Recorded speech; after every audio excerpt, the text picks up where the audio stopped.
15 లక్షలు కళ్యాణ మండపానికి పెడతాం, 20 లక్షలు వంట వాళ్ళకి ఇస్తాం, 30 లక్షలు డెకరేషన్కి ఇస్తాం. పెళ్లి చేయించిన బ్రాహ్మణ్ణి మీరు రేపు కనపడండి డబ్బులు ఇస్తాం. ఏం దరిద్రం ఇది చెప్పండి. పెళ్లి చేయించిన పురోహితుడికి సద్యఫలం దక్షిణ ఇవ్వకపోతే వీడి 21 తరాల పితృదేవతలు చేసిన పుణ్యం చక్కగా వ్యాక్యూమ్ క్లీనర్ పెట్టి లాగేస్తాట భగవంతుడు. మిగతావన్నీ చేసినా చేయకపోయినా బ్రాహ్మడికి వెంటనే దక్షిణ ఇవ్వాలి. అలా ఇవ్వకపోతే గంటకి చొప్పున ఇంట్రెస్ట్ వేసి ఇవ్వమని చెప్పింది ధర్మశాస్త్రం. 15 రోజుల తర్వాత కనపడండి, మాకు వీలైనప్పుడు ఫోన్ చేస్తాను రండి. వాడు కూడా మాకు వీలైనప్పుడు పెళ్లి చేస్తాను రండి అంటే ఏమయ్యేది? ఫస్ట్ హౌ ఆర్ యూ అంటారు, తర్వాత హూ ఆర్ యూ అంటారు. అది మానుకోవాలి. అది మానుకుంటే బాగుంటుంది.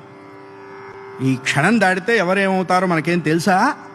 అనిత్యాని శరీరాన్ని విభవో నైవ శాశ్వత నిత్యం సన్నిహితో మృత్యు కర్తవ్యో ధర్మసంగ్రహ అని చెప్పింది శాస్త్రం. ధర్మాన్ని అనుసరించడమే జీవులు చేయవలసిన కర్తవ్యం.